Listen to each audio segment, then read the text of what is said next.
یا رسول اللہ کون ہوگا جو جنت میں جانے سے انکار کرتا ہے؟ تو آپ نے فرمایا کہ جس نے میری اطاعت کی، میرا حکم مانا، وہ جنت میں جائے گا، اور جس نے میری نافرمانی کی اس نے جنت میں جانے سے انکار کر دیا۔ یعنی کلمہ پڑھنے کے باوجود جب میری نافرمانی کر رہا ہے تو اس نے خود سے انکار کر دیا کہ میں نے جنت میں نہیں جانا۔ تو یہ بڑا سینسٹیو مسئلہ ہے۔ یہ ایک آدھی بات اٹھانا کہ جس نے ایک دفعہ بھی کلمہ پڑھا وہ جنت میں جائے گا، پوری بات بتایا کریں کہ اس صورت میں کہ اگر اس کا خاتمہ ایمان پر ہوا اور اللہ تبارک و تعالی نے اس کے اس گناہوں کی کوئی معافی والا معاملہ کر دیا ہزاروں لاکھوں سال جہنم میں جلنے کے بعد، تب ایسی صورتحال ہوگی۔ اللہ نہ کرے کہ ایسا ہو۔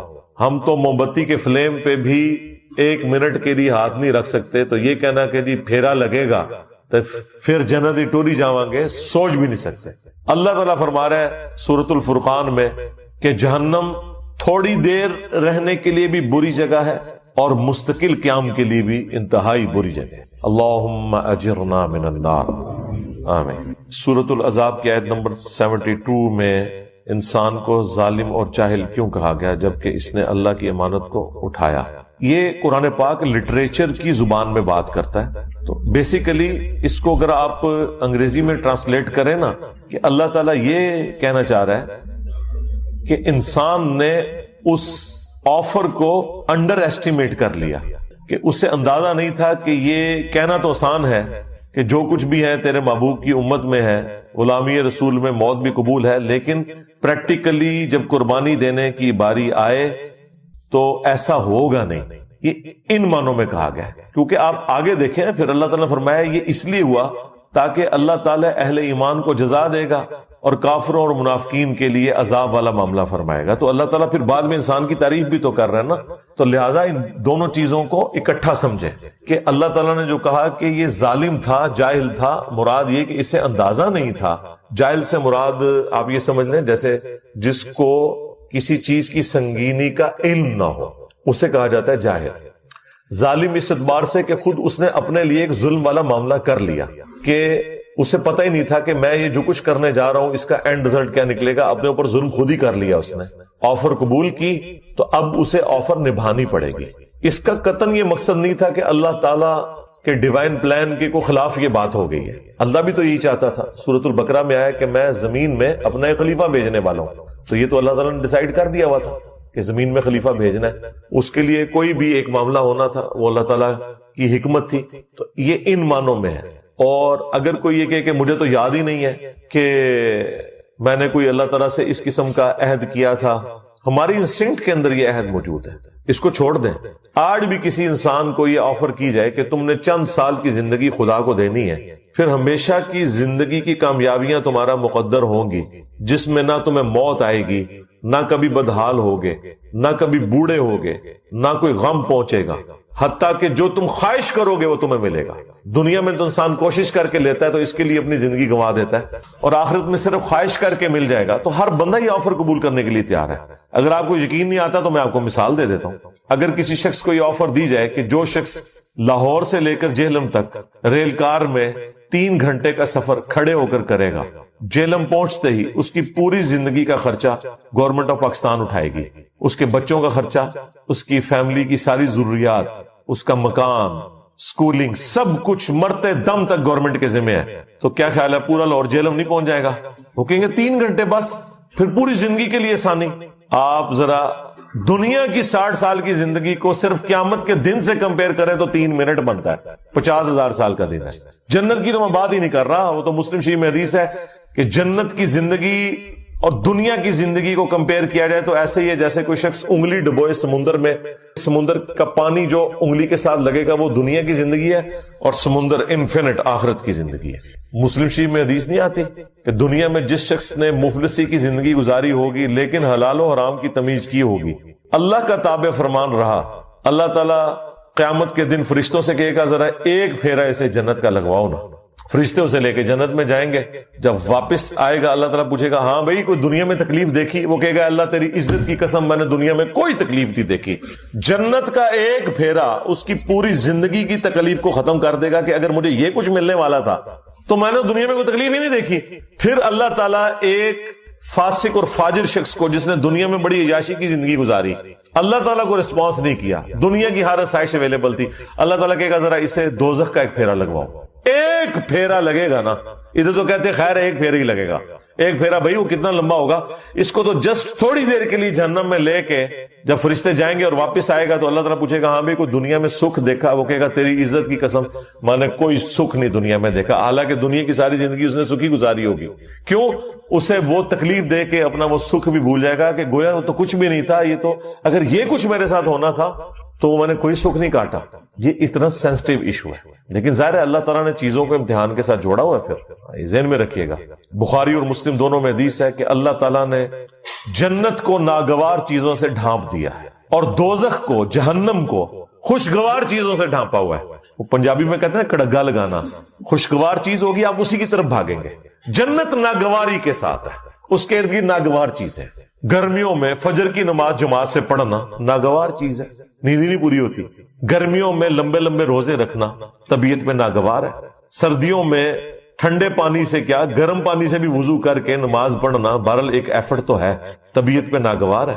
دنیا میں حلال اور حرام کی تمیز کرنا طبیعت پہ ناگوار ہے. حرام سے بچنا طبیعت پہ ناگوار ہے. تو اللہ تعالیٰ نے جنت کو ناگوار چیزوں سے ڈھانپ رکھا ہے اور جہنم کو خوشگوار چیزوں سے, یعنی ہر وہ چیز جو طبیعت کو بڑی اچھی لگتی ہے, آسانی سے مل بھی جاتی ہے اور نفس کی تسکین کا سما بھی ہے, وہ آپ کو جہنم میں لے جائے گی. تو دیکھ لیں, اسی کو سپورٹیو حدیث ہے جامع ترمذی میں, ابو داؤد کے اندر, سنن نسائی کے اندر, ابن ماجہ کے اندر, کہ جب اللہ تعالیٰ نے جنت کو پیدا کیا تو حضرت جبرائیل سے کہا کہ ایک دفعہ ذرا جنت دیکھ کر آؤ. جب وہ دیکھ کے آئے تو اللہ تعالیٰ فرمایا ہاں بھائی جبرائیل کیا دیکھا؟ کہ یا اللہ مجھے نہیں لگتا کوئی شخص بھی ایسا ہوگا جو اپنا تن من دھن سب کچھ نہ لگا دے اس جنت کے حصول کے لیے. یہ تو ساری جنت میں جائیں گے, یہ جگہ ہی بڑی اچھی تو نے بنائی ہے. اللہ تعالیٰ فرمایا رکو ذرا صبر کرو. ہاں, اللہ تعالیٰ نے جنت کو ناگوار چیزوں سے ڈھانپ دیا, حلال اور حرام کی تمیز, شریعت کی پابندی کی تکلیف, سب کچھ. مومن کو تو روزانہ مرنا پڑتا ہے, سیدھی سی بات ہے, روزانہ جینا پڑتا ہے. اہمی تو نبی علیہ السلام نے فرمایا صحیح مسلم کی حدیث کہ دنیا مومن کے لیے قید خانہ ہے اور کافر کے لیے جنت ہے. جب وہ دوبارہ گئے نا اور وہ جنت تک پہنچنے کے لیے وہ تمام تکلیف دیکھی, واپس آ کے انہوں نے کہا تیری عزت کی قسم مجھے نہیں لگتا کوئی بندہ جنت میں جانے میں کامیاب ہوگا, اتنی مشکل تو نے جنت کر دی ہے. پھر اللہ تعالیٰ نے جہنم کی طرف بھیجا حضرت جبرائیل علیہ السلام کو. واپسی پہ پوچھا تو انہوں نے کہا تیری عزت کی قسم کوئی شخص بھول کے بھی کوئی ایسا عمل نہیں کرے گا کہ اسے یہ عذاب دیکھنا پڑے, مجھے نہیں لگتا کہ کوئی بندہ ایسا عمل کرے کہ جہنم میں جائے. پھر اللہ تعالیٰ نے جہنم کو خوشگوار شہوات سے ڈھانپ دیا, ہر اٹریکٹفل چیز اس کے ساتھ ڈھانپ دیا.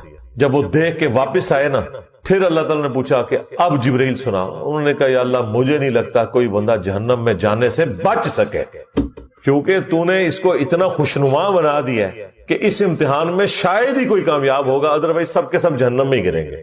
لیکن یہ حیران کن بات ہے, دنیا میں جتنے اعمال آپ کو جہنم میں لے جانے والے ہیں نا, جتنی خواہشات جہنم میں لے جانے والی ہیں, یہ ساری خواہشات جنت میں انعام کے طور پر ملنے والی ہیں. کتنی حیران کن بات ہے کہ دنیا میں یہ چیزیں جہنم میں جانے کا سبب ہے, آخرت میں جنت میں انعام میں یہ چیزیں ملنے والی ہیں. مرد کے لیے کیا سونے چاندی کے کنگن نہیں قرآن میں آیا, ریشمی لباس, یہاں تو 4 عورتوں کی اجازت, وہاں تو کتنی عورتیں, ان کی تفصیلات طارق جمیل صاحب سے پوچھیں.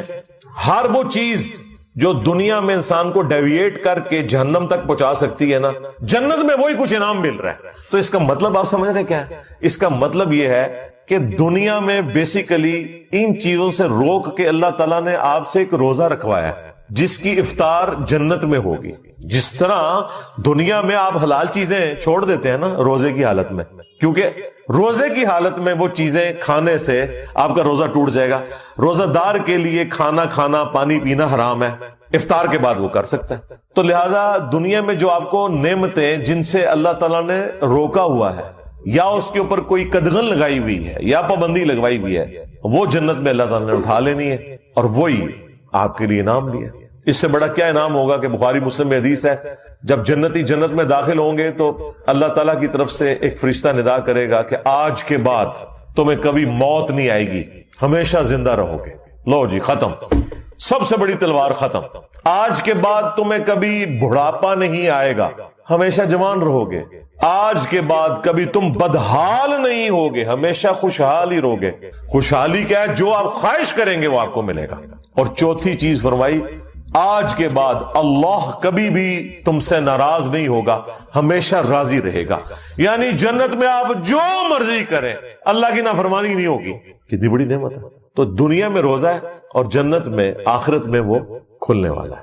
ہاں, یہاں جو بندے پابندی کر لیں گے, بخاری مسلم میں حدیث ہے, جنت اور جہنم کے درمیان لا کر موت کو مینڈے کی شکل میں ذبح کر دیا جائے گا. اللہ تعالیٰ پھر مبارکباد دے گا جنتیوں کو کہ جاؤ بے فکر ہو جاؤ, میں نے موت ہی ختم کر دی, میری مخلوق تھی نا, ختم کر دی. الذی خلق الموت والحیات لیبلوکم ایکم احسن عملا. اللہ نے زندگی اور موت کو اس لیے پیدا کیا تاکہ تمہاری جانچ کرے. موت اللہ کی مخلوق ہے, اس کو اللہ تعالیٰ ختم کر دے گا. جب وہ ختم کر دے گا تو کسی کو موت آئے گی نہیں. اور جہنمیوں کو کہا جائے گا کہ جاؤ آپ اپنی بدبختی کے اوپر چیخو پکارو, تمہیں بھی موت نہیں آئے گی, ہمیشہ کے لیے جہنم میں رہو گے. وَلِعَوْذُ بِاللَّهِ تَعَالَى. اللهم اجرنا من النار. اللهم انا نسألك جنة الفردوس مع النبيين والصديقين والشهداء والصالحين. آمین. تو انسان تھوڑا سا غور و تفکر کرے تو انسان کو پتا چل جائے گا کہ کوئی اللہ تعالیٰ نے انسان کے ساتھ ظلم نہیں کیا. یہ جو آفر لگائی ہے یہ تو ہر بندے نے ویل کر لینی ہے. لہذا وہ بات شروع ہوئی تھی سورہ الاحزاب کی اس آیت سے کہ انسان ظالم تھا, جاہل تھا, اس نے انڈر ایسٹیمیٹ کیا, لیکن جب کامیاب ہو جائے گا پھر اسے کہا جائے گا بھائی مبارک ہو, فرشتے جنت کے دروازوں پہ استقبال کر رہے ہوں گے. تو یہ اللہ کے پلان کا حصہ تھا, اس لیے اللہ تعالیٰ نے آن کیا. پھر دیکھیں اللہ تعالیٰ نے اپنے پیغمبروں کو بھیجا, ان کے ساتھ کتابیں نازل کی تاکہ انسان کو اس ہدایت کے سفر پہ چلنا آسان ہو جائے. سورہ النساء میں اللہ تعالیٰ نے فرمایا ہم نے انبیاء اور کتابیں اس لیے بھیجی تاکہ قیامت کے دن کوئی اللہ تعالیٰ کے اوپر حجت نہ کر سکے انبیاء اور کتابوں کے آ جانے کے بعد. یعنی حالانکہ اللہ تعالیٰ اس چیز کا پابند نہیں تھا, پھر بھی اس کی شفقت ہے. نور علی نور اس نے کیا ہے. ایک ہماری انسٹنکٹ میں اچھائی اور برائی کی تمیز ڈال دی. ہر شخص جھوٹ بولنے کو برا اور سچائی کو اچھا سمجھتا ہے, چاہے اس کے پاس نبیوں کی تعلیمات نہ بھی پہنچی ہو. ہاں, جب نبیوں کی تعلیمات آ جاتی ہیں وہ نور علی نور, نور کے اوپر نور ہو جاتا ہے, پھر تو ہر چیز کھل کے سامنے آ جاتی ہے. اس کے باوجود کوئی شخص جہنم میں چلا جائے تو اس کے اپنے اعمال ہیں. اللہ تعالیٰ نے انسان کے اوپر ظلم نہیں کیا. انا ہدیناہ السبیل اما شاکرا و اما کفورا. ہم نے ہدایت کا راستہ واضح کر دیا, چاہو تو شکر گزاری کی روش اختیار کرو اور چاہو تو ناشکری کی, تمہاری اپنی مرضی ہے. لیکن اس کا یہ مطلب نہیں ہے کہ جو اللہ نے یہ آفر دیے تو اس کا مطلب ہے کہ اللہ تعالیٰ بے پرواہ ہے اس معاملے میں, جو مرضی کرتے رہو. نہیں, اللہ تعالیٰ اپنے تابع فرمان بندوں کو جنت میں پھر بھیجے گا اور جو نافرمان ہے انہیں جہنم میں بھیجے گا. یہ کوئی نہیں کہہ سکتا کہ میری تقدیر میرے اوپر غالب آ گئی. نہیں, اللہ تعالیٰ نے بالکل واضح فرما دیا ہے سورہ الزمر کے اندر. اور میں تو اس آیت کو سورہ الزمر سورت نمبر 39 کی آیت نمبر 7 ہے, میں اسے کہتا ہوں یہ مسئلہ تقدیر کو حل کرنے والی ہے. جو لوگ تقدیر کا سہارا لیتے ہیں نا اپنی برائی کے اوپر پردہ ڈالنے کے لیے, اللہ تعالیٰ کے کھاتے میں ڈال دیتے ہیں, ان کے لیے شرم کا مقام ہے. اللہ تعالیٰ نے کس طرح قرآن پاک میں آیات کھول کے بیان کی ہیں. سورہ الزمر سورت نمبر 39 آیت نمبر 7, ان تکفروا فإن اللہ غنی عنکم. اگر تم کفر کی روش اختیار کرو گے, ناشکری کرو گے, تو جان لو بے شک اللہ تعالیٰ بے پرواہ ہے تم سے. یہ نہیں ہوگا کہ تمہاری ناشکری کرنے سے, تمہاری نافرمانی کرنے سے, تمہارے بے نمازی رہنے سے کوئی اللہ تعالیٰ کو نقصان ہو رہا ہے, کوئی اس کی کوئی کوالٹیز میں کوئی نقص آ جائے گا. نہیں. وَلَا يَرْضَى لِعِبَادِهِ الْكُفْرَ. لیکن یاد رکھنا اللہ اپنے بندوں سے کفر کے لیے راضی نہیں ہے. اگرچہ اس نے کھلی چھٹی دی ہوئی ہے, وہ تو بے پرواہ ہے لیکن راضی نہیں ہوگا. وَإِن تَشْكُرُوا يَرْضَهُ لَكُمْ. اور اگر تم شکر گزاری کی روش اختیار کرو گے پھر ہی وہ تم سے راضی ہوگا, اسی میں وہ تم سے راضی ہے. لہذا یہ جو ہم کہتے ہیں نا اللہ کو کوئی پرواہ نہیں ہے, مراد یہ نہیں کہ جو مرضی کرتے رہو, مراد یہ کہ اللہ کو فرق نہیں پڑے گا لیکن تسی مارے گئے. کہتے ہیں جی اللہ نو ساڑیاں نمازاں چاہیے. بھئی اللہ کو نہیں چاہیے, تمہیں چاہیے نمازیں. اللہ تو کہہ رہی ہے مجھے فرق نہیں پڑتا, لیکن تو گیا اگر تو میرا نافرمان ہوا. اور اس سے یہ بات بھی کلیئر ہوئی کہ جو یہ اکثر جملہ بولا جاتا ہے نا کہ دنیا میں جتنے بھی کام ہو رہے ہیں یہ اللہ کی مرضی سے ہو رہے ہیں, یہ بالکل غلط جملہ ہے. دنیا میں سارے کام اللہ کی مرضی سے نہیں ہو رہے. کیا شرک, کفر, بدکاری اللہ کی مرضی سے ہو رہی ہے؟ نہیں، اللہ کی مرضی تو اللہ نے کہہ دیا کہ میری مرضی کیا ہے، وَلَا يَرْضَى لِعِبَادِهِ الْكُفْرَ، میں ناشکری کی روش اپنے بندوں کے لیے پسند نہیں کرتا، میری کوئی مرضی نہیں اس میں، اللہ کی اجازت سے سب کچھ ہو رہا ہے۔ پکڑے گا نہیں، جس نے اذان کی آواز میں مسجد میں جانا ہے جائے، جس نے نہیں جانا اس کے پاؤں زمین میں نہیں دھسیں گے، اجازت ہے، جو مرضی کرو، لیکن آخرت میں پکڑ لے گا۔ مرضی یہ نہیں ہے کہ جو مرضی کرو، مرضی یہی ہے کہ پیغمبروں کی پیروی کرو، کتابوں کے پیچھے چلو۔ وَإِن تَشْكُرُوا يَرْضَهُ لَكُمْ، اور اگر شکر گزاری کی روش اختیار کرو گے تو اللہ تعالیٰ اپنے بندوں سے یہی پسند کرتا ہے۔ وَلَا تَزِرُ وَازِرَةٌ وِزْرَ أُخْرَى، اور جان لو کہ کوئی جان دوسری جان کا بوجھ قیامت کے دن نہیں اٹھائے گی۔ تم لاکھ کہتے رہو کہ عبد القادر جیلانی ہمیں جنت میں لے جائیں گے، سرکار ایسا ہو ہی نہیں سکتا۔ جب نبی الاسلام اپنی بیٹی خاتون جنت کے بارے میں یہ کہہ رہے ہیں نا کہ میری بیٹی فاطمہ میرے مال سے جو لینا ہے لے لے، اگر اللہ کے حضور پکڑی گئی تو میں تیرے کچھ کام نہیں آؤں گا۔ اگر سیدہ فاطمہ کا یہ سٹیٹس ہے تو بابے شاہی کوئی نہیں، ہاں فاطمہ کے جیسا ہے ہی کوئی نہیں، تیرا بابا دے شاہی کوئی نہیں۔ بابے کا نام نہیں لیتے، ہو سکتا ہے بابے نے بیچارے نے نہ کہا ہو، یہ بھی ہو سکتا ہے نا، کہا ہوا تو پھنس جائے گا، نہ کہا ہوا تو بچ جائے گا۔ ہمیں تو کسی بابے سے کوئی انٹرسٹ نہیں۔ ثم الى ربکم مرجعکم، اس کے بعد تمہیں لوٹ کر اپنے رب کے پاس جانا ہے۔ فینبئکم بما کنتم تعملون، تو وہ تمہیں پھر خبر دے دے گا جو کچھ تم دنیا میں کیا کرتے تھے۔ انہ علیم بذات الصدور، بے شک وہ تو سینوں کے چھپے ہوئے رازوں کا بھی جاننے والا ہے۔ اللہم حاسبنا حسابا یسیرا، آمین۔ گرفت پہ آ جائے تو وہ سورہ المومن میں آئے کہ وہ آنکھوں کی خیانت کو بھی جانتا ہے۔ آنکھ سے بھی کسی نے کوئی خیانت کی ہے، بدنگاہی کی ہے، یا اس کے ذریعے کسی کو نقصان پہنچانے کی کوشش کی ہے، وہ اللہ تعالیٰ اس کو بھی جاننے والا ہے، والعیاذ باللہ تعالی۔ تو یہ معاملہ بالکل کلیئر ہے۔ پھر ایک اور آیت ہے مسئلہ تقدیر کے حوالے سے، وہ بھی کمال ہے، سورہ طٰہٰ، اس میں اللہ تعالیٰ نے اینڈ پہ جا کے اس حوالے سے عقیدہ کلیئر کیا ہے۔ جو ان لوگوں کا یہ وتیرہ بن چکا ہے نا کہ ہر چیز تقدیر کے اوپر ڈالتے ہیں، وہ اللہ تعالیٰ نے سٹیٹس کلیئر کر دیا ہے، اور کہتے ہیں ہماری تو قسمت تھی، ہم بدبخت نکلے۔ اللہ نے بتایا کہ بدبخت کون ہے؟ بدبخت وہ نہیں ہے جو اپنی مرضی سے اللہ رسول کا راستہ اختیار کرتا ہے، بدبخت وہ ہے جو اپنی مرضی سے اللہ اور اس کے رسول کی نافرمانی کرتا ہے اور پھر وہ بدبختی کا مستحق ہو جاتا ہے۔ تو یہ ہے آیت نمبر 123، قصہ آدم اور ابلیس کے کانٹیکسٹ میں ہے۔ قَالَ اهْبِطَا مِنْهَا جَمِيعًا، اللہ تعالیٰ نے آدم اور حوا سے فرمایا کہ تم اب سب کے سب زمین پر اتر جاؤ۔ سب کے سب سے مراد ہے کہ تم بھی اور تمہاری اولاد جو ہونے والی ہے۔ بعضکم لبعض عدو، تم میں سے بعض کا دشمن ہوگا، ظاہر ہے شیاطین بھی دشمن، انسان بھی انسانوں کے دشمن، یہ سارا معاملہ چلے گا۔ لیکن ایک بات یاد رکھنا، فَإِمَّا يَأْتِيَنَّكُم مِّنِّي هُدًى، اب جب کبھی بھی میری طرف سے کوئی ہدایت کی کتاب آئے گی نا تمہاری طرف، فَمَنِ اتَّبَعَ هُدَايَ، تو جو کوئی بھی پھر ہدایت کی کتاب کی پیروی کرے گا، فَلَا يَضِلُّ وَلَا يَشْقَى، تو نہ وہ کبھی گمراہ ہوگا اور نہ بدبخت ہوگا۔ یہ دیکھ لیں، اللہ تعالیٰ فرما رہا ہے جو کتابوں کی انبیاء کی پیروی کرے گا نہ وہ بدبخت ہوگا نہ گمراہ ہوگا۔ اس کو وائس ورثہ کر لیں، جو اپنی مرضی سے کتابوں کا انبیاء کا نافرمان ہوگا وہ خود بدبختی کمائے گا، وہ خود گمراہ ہو رہا ہوگا۔ تو یہ ویسے ہی لوگ آ کے بڑے بولے بن کے پوچھ رہے ہوتے ہیں نا ہم سے، او جی اگر ہماری تقدیر میں پہلے ہی لکھا ہوا ہے، تیری تقدیر واقعی لکھے ہے بدبختہ۔ ہاں آج اگر گورنمنٹ اناؤنسمنٹ کرے نا کہ فجر کی نماز جو جماعت سے پڑھے گا فی فجر کی نماز $1000 دیے جائیں گے اسے، سب تو بڑا بدبخت لے آؤ، وہ بھی بدبخت نہیں ہوئے گا۔ اپنی مرضی سے سب کچھ کر رہا ہوتا ہے انسان، خام خواہ وہ تقدیر کا سہارا لے رہا ہوتا ہے، اپنے آپ کو سیٹسفائی کرنے کے لیے کبوتر کی طرح آنکھیں بند کر لیتا ہے۔ ایسا بالکل نہیں ہوتا، ایسا تو نہیں ہوتا، ایسا تو نہیں ہوتا۔ یہ پتا ہوتا ہے کہ ایسا نہیں ہوتا۔ اپنے دنیاوی معاملات کے اندر کوئی شخص بھی تقدیر کے اوپر معاملات کو نہیں ڈالتا۔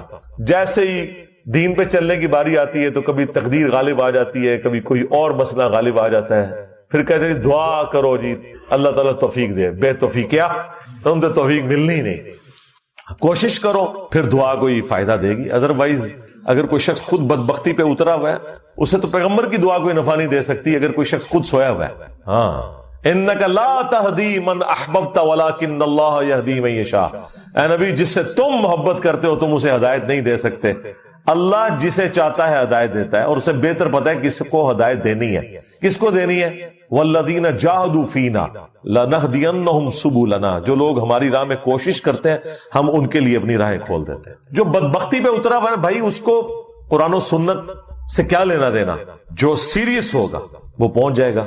مولا علی علیہ السلام کہتے ہیں کہ ایک دن میں نے رسول اللہ سے پوچھا، صحیح بخاری مسلم دونوں میں حدیث ہے، اور یہ مسئلہ تقدیر کے حوالے سے بڑی اسٹانشنگ حدیث ہے کہ یا رسول اللہ، اگر اللہ کی تقدیر میں جنتیوں کا جنت میں جانا، جہنمیوں کا جہنم میں جانا لکھ ہی دیا گیا ہے تو پھر ہم عمل کیوں کرتے ہیں؟ لو جی، دنیا میں اگر کوئی سب سے امپورٹنٹ کوسچن ہے نا جو ہر انسان پوچھتا ہے، وہ مولا علی نے 800 سے 1400 سال پہلے پوچھ کے تہاڈی منجی ٹھکوا دی تھی۔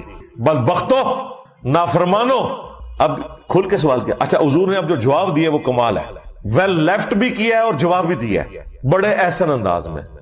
آپ نے فرمایا کہ تم عمل کرتے رہو، جنتیوں کے لیے جنت والے عمل آسان ہو جائیں گے، جہنمیوں کے لیے جہنم والے عمل آسان ہو جائیں گے۔ اب دیکھیں کتنا بڑا چھکا مارا ہے، یعنی جو شخص الٹے کام کر رہا ہے اسے اب کسی سے پوچھنے کی ضرورت نہیں، واقعی جہنمی ہے تو، اور جو کوشش کر رہا ہے اب اسے کسی سے پوچھنے کی ضرورت نہیں، انشاءاللہ وہ جنتی ہے جبھی وہ جنت کے راستے پہ چل نکلا۔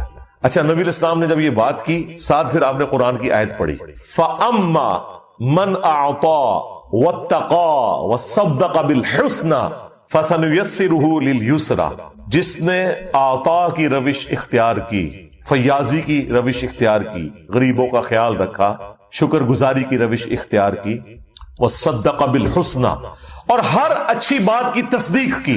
جب جب اسے پتا چلتا رہا نا کہ یہ بات یوں ہے تو فوراً اس پہ عمل کیا۔ پھر اس نے نہیں دیکھا کہ میرے بزرگ بابے کیا کرتے تھے، اسے پتا چلا بخاری مسلم میں نماز کا طریقہ یہ لکھا ہے، اس نے رفع الیدین شروع کر دیا۔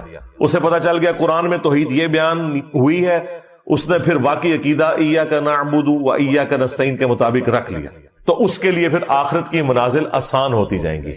وَأَمَّا مَن بَخِلَ وَاسْتَغْنَى وَكَذَّبَ بِالْحُسْنَى، جس نے بخل کنجوسی کی روش اختیار کی اور بے پرواہ رہا اور جو اچھی بات تھی اس کا انکار کرتا رہا، تو اس کے لیے پھر اب آنے والی منازل مشکل ہوتی چلی جائیں گی۔ یہ حدیث بخاری اور مسلم کی مسئلہ تقدیر کو بالکل حل کرتی ہے، لہذا کبوتر کی طرح آنکھیں بند کرنا بند کر دو۔ ہاں بالکل، قرآن اپنے مقدمے میں واضح ہے میرے بھائی، قرآن کا مقدمہ، پیغمبروں کا مقدمہ اس کے اوپر کھڑا ہے کہ انسان کو اللہ نے اختیار دیا ہوا ہے۔ اگر اختیار نہیں دیا ہوا تو پیغمبر کیوں آئے ہیں ادھر؟ کہتے ہیں کہ میں ایک دفعہ مسجد نبوی میں نماز پڑھ رہا تھا تو اللہ کے محبوب صلی اللہ علیہ وآلہ وسلم نے مجھے آواز دی، تو میں چونکہ نماز میں مشغول تھا میں نے جانے میں تاخیر کر دی۔ تھوڑی دیر بعد میں پہنچا تو آپ صلی اللہ علیہ وآلہ وسلم نے فرمایا کہ میں نے تمہیں آواز دی تھی، تم کیوں نہیں آئے؟ تو انہوں نے کہا کہ میں نماز پڑھ رہا تھا۔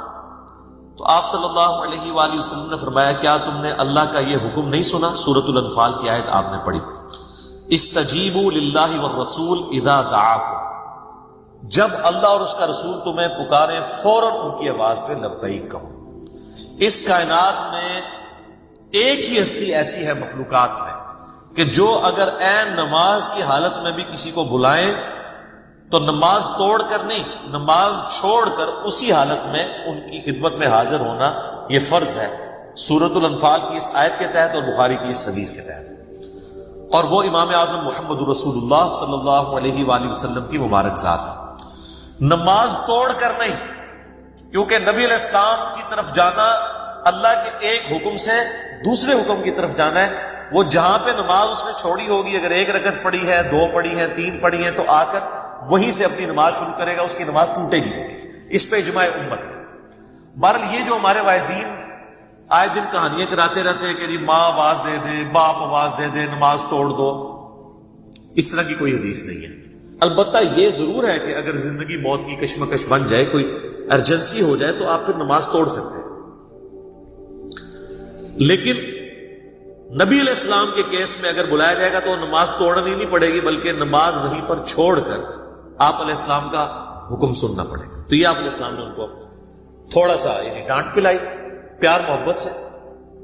پھر آپ نے اس صحابی کا ہاتھ اپنے ہاتھوں میں پکڑا اور پھر فرمایا کہ میں اس مسجد سے باہر نکلنے سے پہلے تمہیں قرآن حکیم کی سب سے عظیم صورت سکھاؤں گا۔ آپ علیہ السلام کی عادت تھی کہ آپ اگر کسی کو تھوڑا سا بھی سختی سے پیش آتے تھے تو پھر اس کے ساتھ دل جوئی بھی فرماتے تھے۔ آپ ہاتھ پکڑے اور فرمایا کہ میں تمہیں نا ایک تحفہ دوں گا۔ وہ صحابی کہتے ہیں پھر تھوڑی دیر بعد جب ہم مسجد سے باہر نکلے تو مسجد سے نکلتے ہوئے میں نے نبی علیہ السلام سے کہا یا رسول اللہ اپنا وعدہ پورا کریں، آپ نے مجھے کہا تھا کہ آپ مجھے قرآن کی سب سے عظمت والی سورت تعلیم فرمائیں گے۔ تو آپ علیہ السلام نے فرمایا کہ وہ سورت ہے الحمدللہ رب العالمین، یعنی سورۃ الفاتحہ۔ اور پھر آپ علیہ السلام نے ساتھ ہی یہ سورہ ہجر کی آیت نمبر 87 بھی پڑھی کہ یہ وہ جو قرآن حکیم میں آیا ہے وَلَقَدْ آتَيْنَاكَ سَبْعًا مِّنَ الْمَثَانِ وَالْقُرْآنِ الْعَظِيمِ، یہ ہے وہ سورت جو قرآن حکیم میں اللہ نے مجھے عطا کی، جو 7 آیات بار بار دہرائی جاتی ہیں۔ اور پھر آپ علیہ السلام کے بخاری میں الفاظ ہیں یہ ام الکتاب ہے، یہ قرآن کی ماں ہے، قرآن کی جڑ اس میں ہے، اسی سے پورے قرآن کا درخت نکلتا ہے۔ فاتحہ بھی ہے، ام الکتاب بھی ہے، اور یہ وہ 7 آیات ہیں جو سورہ ہجر میں آئی۔ تو سورہ ہجر کی اس آیت کے کانٹیکسٹ میں کتاب التفسیر چیپٹر میں امام بخاری اس حدیث کو لے کر آئے۔ یہ حدیث کافی ہے اس کی فضیلت کے لیے۔ اچھا، یہ تو سورہ اعظم تھی نا قرآن کی، قرآن کی ایک آیت بھی ہے جو اعظم ہے، وہ صحیح مسلم میں حدیث ہے۔ ابی ابن کعب، جن کے بارے میں بخاری مسلم میں آتا ہے کہ 4 بندوں سے قرآن سیکھو، ان میں ایک عبداللہ ابن مسعود ہے اور ایک ابی ابن کعب ہے اور سیدنا سالم ہے، یہ ان میں سے ایک ہے۔ تو ابی ابن کعب کہتے ہیں کہ نبی علیہ السلام نے مجھ سے ایک دن پوچھا کہ جانتے ہو کہ قرآن کی سب سے اعظم آیت کون سی؟ تو انہوں نے کہا یا رسول اللہ صلی اللہ علیہ وآلہ وسلم، میرے اندازے کے مطابق قرآن حکیم کی سب سے عظیم آیت اللہ لا الہ الا هو الحی القیوم، آیت الکرسی، سورہ بقرہ کی آیت نمبر 255 ہے۔ تو آپ علیہ السلام نے اپنا ہاتھ ان کے سینے پہ مارا محبت کے ساتھ اور فرمایا ابو منذر، تمہیں یہ علم مبارک، یعنی نبی علیہ السلام نے ان کے علم کے اوپر ان کی تحسین فرمائی کہ تمہیں میرے بتائے بغیر تم نے صحیح اندازہ لگایا کہ قرآن حکیم کی سب سے اعظم سورت جو آیت ہے وہ آیت الکرسی۔ بخاری سے پتہ چلا کہ سب سے اعظم سورت سورۃ الفاتحہ ہے، مسلم شریف سے پتہ چلا سب سے اعظم آیت الکرسی ہے۔ تو اس سے یہ بات بھی کلیئر ہوگی کہ جو لوگ کہتے ہیں نا وہ احادیث میں ہے سواد اعظم، وہ سب سے بڑا گروہ جو ہے اس کو پکڑ لینا، اور وہ سب سے بڑا گروہ ہر ملک میں ڈیفرنٹ ہوتا ہے۔ یعنی آپ بنگلہ دیش میں جائیں گے تو وہاں سب سے بڑا گروہ دیوبندی ہے، پاکستان میں سب سے بڑا گروہ بریلوی ہے، سعودیہ میں چلے جائیں گے اہل حدیث بڑا گروہ ہے، ایران میں چلے جائیں گے شیعہ بڑا گروہ ہے۔ تو وہاں اعظم سے مراد تعداد میں بڑا نہیں ہے، عظمت میں بڑا۔ ورنہ سورۃ الفاتحہ کی تو 7 آیات ہیں اور سورہ بقرہ کی 286، تو وہ ہونی چاہیے تھی سورہ اعظم۔ اور آیت الکرسی سے بھی لمبی ایک آیت جو ہے وہ آیت دین جو ہے سورہ بقرہ کے اندر موجود ہے۔ تو یہ عظمت کا ذکر۔ اچھا میرے بھائیو، صحیح مسلم میں ایک اور حدیث ہے، ابن عباس رضی اللہ تعالیٰ عنہما کہتے ہیں کہ نبی علیہ السلام کے پاس ایک دفعہ جبرائیل علیہ السلام بیٹھے ہوئے تھے، ہزار صحابہ نے نہیں دیکھا، آپ علیہ السلام نے بتایا۔ تو اچانک ایک آواز ان کو زوردار سنائی دی، یہ صحیح مسلم کی حدیث ہے۔ تو حضرت جبرائیل علیہ السلام نے نگاہ اٹھا کے اوپر دیکھا اور کہا یا رسول اللہ، آج آسمان کا ایک ایسا دروازہ کھلا ہے جو آج سے پہلے کبھی نہیں کھلا تھا، اور اس دروازے سے ایک فرشتہ زمین پر اترا ہے۔ اتنے میں وہ فرشتہ حاضر ہوا نبی علیہ السلام کی خدمت میں۔ تو حضرت جبرائیل نے کہا کہ یا رسول اللہ، یہ وہ فرشتہ ہے، یہ آج سے پہلے دنیا میں کبھی نہیں آیا تھا، اور وہ دروازہ بھی آج سے پہلے کبھی نہیں کھلا تھا، اور یہ فرشتہ آپ کو سلام عرض کر رہا ہے، اور اللہ کا یہ پیغام لے کر آیا ہے کہ آپ کو بشارت ہو 2 ایسے نوروں کی جو آپ سے پہلے کسی پیغمبر کو نہیں دیے گئے۔ ان میں سے پہلی چیز سورۃ الفاتحہ ہے، اور دوسری چیز سورہ البقرہ کی آخری 2 آیات، آمن الرسول بما انزل الیہ